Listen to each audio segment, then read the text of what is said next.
Welcome to our book summary video of Flow by Mihaly Csikszentmihalyi, a journey into a state of playful happiness.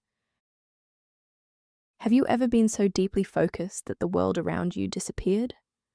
Hours felt like minutes. Your mind felt razor sharp, and the work felt effortless. If you've experienced that, you've tasted what psychologists call flow. Flow is one of the most powerful states of mind we can experience. And today, we're exploring how it works, why it matters, and how you can bring more of it into your life, based on the research of Mihaly Csikszentmihalyi. Chapter 1. What is flow? Flow is a state of complete absorption in an activity. When you're in flow, your attention narrows, your sense of self fades. You're not judging yourself or worrying about the future. You're simply doing the thing in front of you with total presence. Csikszentmihalyi discovered flow while studying artists, athletes, scientists, musicians, and even factory workers. Despite their different fields, they describe the same feeling: deep concentration, effortless action, and profound enjoyment. Flow doesn't depend on what you're doing. It depends on how you're doing it. Chapter 2. The ingredients of flow. Csikszentmihalyi identified 8 conditions that create flow. The first is a challenging activity that requires skill. Flow occurs when the task stretches your abilities without overwhelming them. Second, clear goals. When you know exactly what you need to do, focus becomes easier. Third, immediate feedback. You can see or feel your progress in real time. Fourth, deep concentration. Flow requires full attention. Distraction is the enemy. Fifth, the merging of action and awareness. You are not thinking about doing the task. You're simply doing it. Sixth, a loss of self-consciousness. The inner critic fades. You stop worrying about how you appear to others. Seventh, a distorted sense of time. Minutes may feel like seconds, or everything may slow down. And eighth, the activity becomes autotelic, done for its own sake. The reward is the experience itself. Chapter 3. The challenge-skill balance. At the heart of flow lies the delicate balance between challenge and skill. Flow happens when both are high and perfectly matched. Too much challenge and you feel anxious. Too little and you feel bored. When both are low, you feel apathetic. But when the challenge is just slightly above your current skill level, something powerful happens. You lock in. Your brain becomes fully engaged. You enter flow. This explains why athletes push their limits, why gamers chase increasingly difficult stages, and why creators lose themselves in long stretches of work. We naturally gravitate toward the sweet spot where we're stretched, but capable. Always improving, and self-development is a very important factor of flow. Chapter 4. Why flow matters.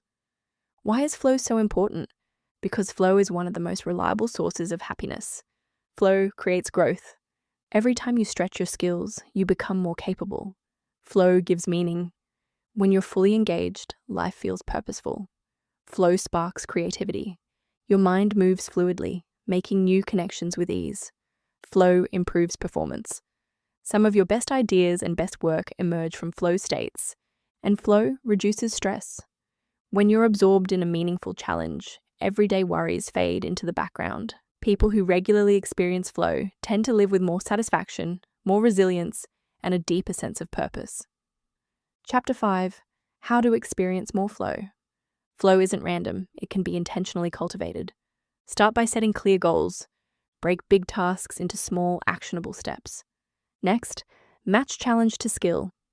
If the task is too easy, raise the difficulty. If it's too hard, build your skill or simplify the goal. Remove distractions. Silence your phone. Close unnecessary tabs. Give yourself uninterrupted time. Choose activities that are intrinsically motivating. Things you enjoy for their own sake. Give yourself enough time. Flow usually requires 10 to 15 minutes to begin. Seek out feedback. Track progress in real time through checklists, metrics, or visual benchmarks. And finally, practice focus. Mindfulness, breathing techniques, or simple single tasking can train your attention. Flow is a skill, and like any skill, it gets stronger with practice. Chapter 6. Designing a life of flow. Csikszentmihalyi believed the happiest people are those who design their lives around flow. They choose work that challenges them, they seek hobbies that grow their abilities, they protect their time and attention, they turn everyday moments into opportunities for engagement and mastery. For them, flow isn't just a state, it's a lifestyle. A lifestyle where you're not drifting from distraction to distraction. A lifestyle where your attention is intentional. A lifestyle filled with depth, creativity, and meaning. It's not only about single flow moments, but also about a higher purpose and goals that connect the single flow moments and bring harmony. Flow teaches us something profound. The quality of our lives depends on the quality of our attention, and when we learn to guide that attention, we unlock one of the deepest sources of happiness available to us. Chapter 7. The autotelic self. The highest expression of flow is something Csikszentmihalyi called the autotelic self. An autotelic person doesn't wait for the world to provide meaning or motivation. They create it internally. Their focus, energy, and enjoyment come from within, not from rewards, praise, or pressure. For the autotelic self, almost any situation can become an opportunity for growth. Boredom turns into curiosity, obstacles become challenges, and everyday tasks become gateways to deeper engagement. Cyrus the Great once said that he had access to more than 10,000 cooks, each preparing their own versions of pleasure, flavor, and luxury. Today, we have the same thing. With the internet, we have access to more recipes, entertainment, comforts, and forms of stimulation than any emperor in history. Yet, Csikszentmihalyi asks a simple question: are we any happier? The answer is no, because the abundance of external pleasures doesn't translate into a meaningful life. The modern world gives us infinite recipes, infinite amusements, and infinite distractions. But without an autotelic self, a mind trained to set goals, stay immersed, and find meaning in the present, pleasure alone cannot create happiness. Csikszentmihalyi also explains that our sense of who we are and what we want to achieve develops in 4 natural steps. First, we focus on preserving the self, protecting our basic needs and identity. Then, we expand outward, embracing the values of a community and finding meaning in belonging. After that comes reflective individualism, where we question what we've inherited and begin shaping our own independent goals. And finally, the mature self circles back to a larger whole, a conscious integration with universal values, much like Siddhartha allowing the river to guide his boat. In this stage, personal purpose merges with something greater, creating the foundation for deeper meaning and a life more naturally aligned with flow. So how do you develop an autotelic self? Csikszentmihalyi identified 4 practices that, when repeated, gradually transform how you experience your life. Step 1, setting goals. Autotelic people always know what they're aiming for. Their goals don't have to be big. They just need to be clear. Step 2, becoming immersed in the activity. Once a goal is set, the autotelic person drops fully into the experience. They give the task their complete attention. Step 3, paying attention to what's happening. Autotelic people are deeply observant. They notice subtle feedback, the rhythm of their breathing, the pace of their progress, the feel of their movements, the signals that guide their next decision. Step 4, learning to enjoy immediate experience.